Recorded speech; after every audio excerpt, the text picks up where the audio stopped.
Minggu 9 Juli 2023 merupakan minggu biasa ke-14 di tahun A. Pewartaan Injil diambil dari Injil Matius.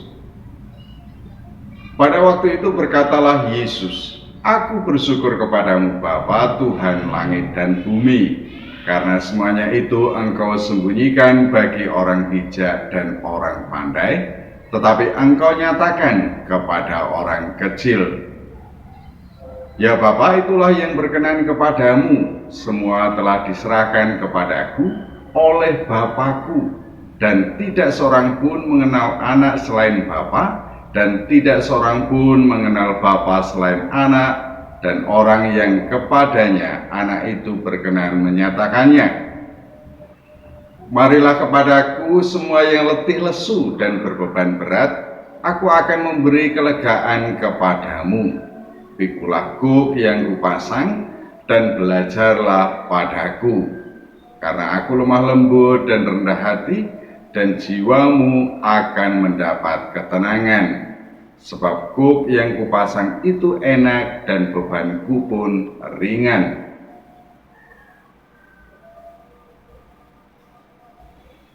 Kelegaan dalam Kamus Besar Bahasa Indonesia versi daring memiliki 4 makna dalam penggunaannya. Kata ini berasal dari kata lega, yang dalam arti ruang berarti lapang, luas, tidak sempit, tidak sesak, kosong. Dalam konteks waktu, kata lega berarti senggang, tidak sibuk. Sebagai ungkapan perasaan, kata lega berarti senang, tentram, dan tidak gelisah atau khawatir lagi.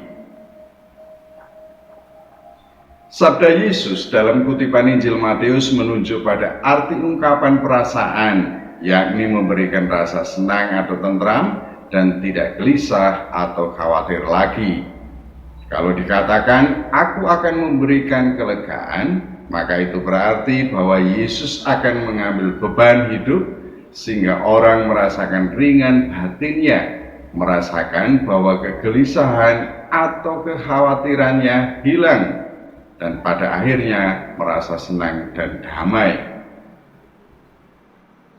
Sabda Yesus merupakan sabda penghiburan sekaligus identifikasi mereka yang dituju. Mereka adalah orang-orang kecil yang dalam kehidupan sosial teramat sulit memiliki akses ke dalam sumber-sumber kehidupan sosial. Mereka tentunya dikatakan berbahagia oleh Yesus karena keberadaan dan kebenaran ilahi dibuka dan dinyatakan kepada mereka. Oleh Yesus, mereka dinyatakan sebagai yang mengenal Bapa dan Anak. Aku membagi 3 bagian dari kutipan Injil Matius itu. Yang pertama, berbicara tentang seruan syukur Yesus atas kebijaksanaan ilahi. Ini juga merupakan pernyataan Yesus tentang mereka yang mengikuti dan mendengarkan ajaran Yesus. Yang kedua, berbicara tentang pengenalan akan Allah. Siapakah mereka yang mengenal Bapa? Yang ketiga, berbicara tentang keterbukaan Yesus yang menerima mereka yang datang kepadanya. Di sini, Yesus tidak sekadar memberikan penghiburan, tetapi sekaligus memberikan dirinya kepada mereka yang datang kepadanya.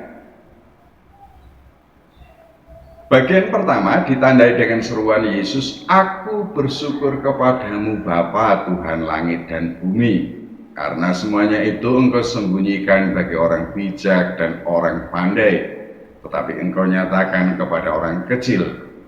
Ya Bapa, itulah yang berkenan kepadamu." Menarik untuk diperhatikan bahwa di sana Bapa diikuti oleh keterangan Tuhan langit dan bumi. Bapa yang disebut Yesus adalah Allah yang dikenali segala bangsa sebagai pencipta dan sekaligus penguasa langit dan bumi. Itu berarti pula bahwa Bapa menguasai segala sesuatu, termasuk hidup umat manusia. Pernyataan Yesus sesudahnya menunjukkan padaku betapa Bapa sungguh memprioritaskan orang kecil dibandingkan orang bijak dan orang pandai. Bahkan tampaknya orang kecillah yang diutamakan oleh Bapa. Kebijaksanaan ilahi justru dibuka dan dinyatakan kepada orang kecil dan tertutup bagi orang bijak dan orang pandai. Aku pikir hal ini terkait erat dengan penerimaan banyak orang tersebut terhadap Yesus. Sementara mereka dalam lapis atas masyarakat pada waktu itu yang disebut orang bijak dan orang pandai justru menolaknya. Hal ini aku dapati dari pernyataan bagian kedua tentang pengenalan akan Bapa. Di sana dibicarakan sepintas oleh Yesus bagaimana hubungan Bapa dan Anak dan bagaimana hal ini terjadi pula antara orang banyak dengan Bapa. Inspirasi yang kuperoleh bukanlah pembelahan atau dualisme antara kelompok terpelajar dan tidak terpelajar.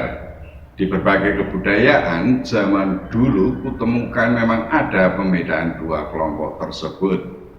Namun apakah pembedaan dan pembelahan itu masih dominan pada masa sekarang? Tentulah tidak. Penentu pembedaan terletak pada penerimaan terhadap Bapa.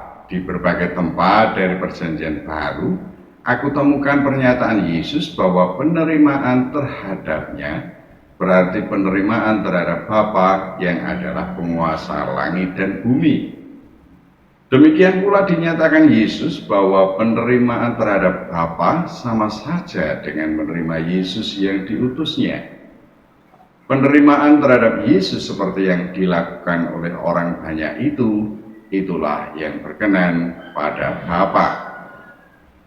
Dengan demikian, ada kekhususan pada mereka yang menerima Yesus. Mereka merupakan kelompok tersendiri, meskipun tentu saja tidak terpisah dari komunitas umat manusia seluruh dunia.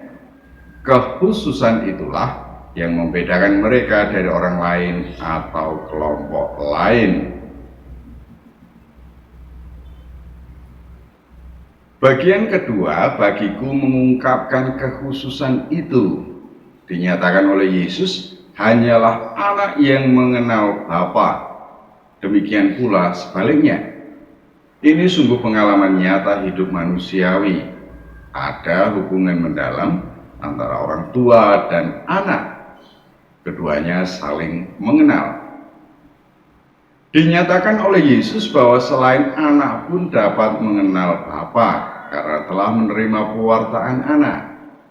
Ini berarti penerimaan terhadap pewartaan Yesus. Dengan menerima Yesus, mereka tidak hanya menerima pewartaan, tetapi sekaligus menerima Bapa. Pengenalan akan Bapa pada dasarnya menjadikan seseorang memiliki status anak. Bagaimana kekhususan ini sungguh nyata dalam kehidupan umat beriman. Tentunya penerimaan akan Yesus tidak dapat diragukan lagi.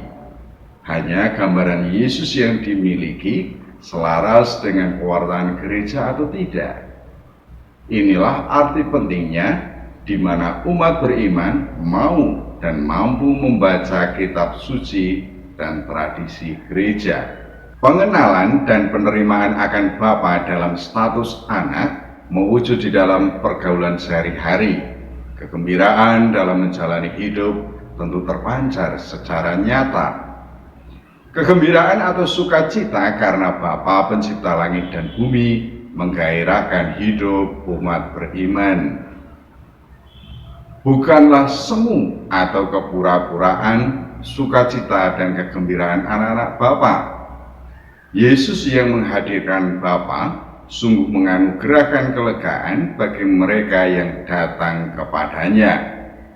Inilah bagian yang ketiga yang ditandai dengan sabda, "Marilah kepadaku semua yang letih lesu dan berbeban berat, aku akan memberi kelegaan kepadamu. Pikulah kuk yang kupasang dan belajarlah padaku, karena aku lemah lembut dan rendah hati, dan jiwamu akan mendapat ketenangan. Sebab gug yang kupasang itu enak, dan bebanku pun ringan.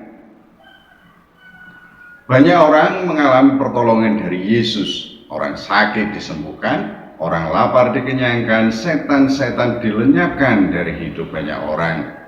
Bahkan orang mati pun dibangkitkan. Pewartaan dan karya Yesus telah meringankan beban hidup banyak orang yang datang kepadanya. Sebagai penutup, aku teringat kurang lebih 25 tahun yang lalu ada seorang juragan besar yang peternakannya dijarah massa. Ia stres berat karena kerugian besar yang harus ditanggungnya. Yang menjadi perhatian dan pelajaran berharga bagiku hingga saat ini adalah kemanakah ia pergi dalam situasi seperti itu. Ia pergi bukan ke gereja atau menemui romo atau ke suatu biara atau pertapaan. Tanda tanyaku hingga saat ini adalah apakah gereja bukan tempat berlari, bukan tempat berteduh, bukan tempat menimba kesejukan di saat terik mentari kehidupan. Tanda tanya besarku memperoleh jawaban di dalam kutipan Injil Matius. Entah pergi kemana, yang penting bagiku seharusnya seorang beriman lari kepada Yesus. Yesuslah tempat berteduh di saat situasi kritis. Yesuslah tempat mengadu di saat ketidakadilan terjadi dalam kehidupan. Senang susah orang beriman seharusnya menjumpai Yesus. Kesaksian gereja sepanjang sejarahnya menunjukkan bahwa Yesus tetap menunggu dan membuka diri serta siap memberikan kelegaan dalam kesempitan hidup para muridnya. Siapapun yang mengikuti dia akan merasakan perjalanan hidup yang ringan dan menyenangkan. Marilah semua umat beriman datang kepada Yesus. Dialah sumber kebahagiaan hidup. Amin.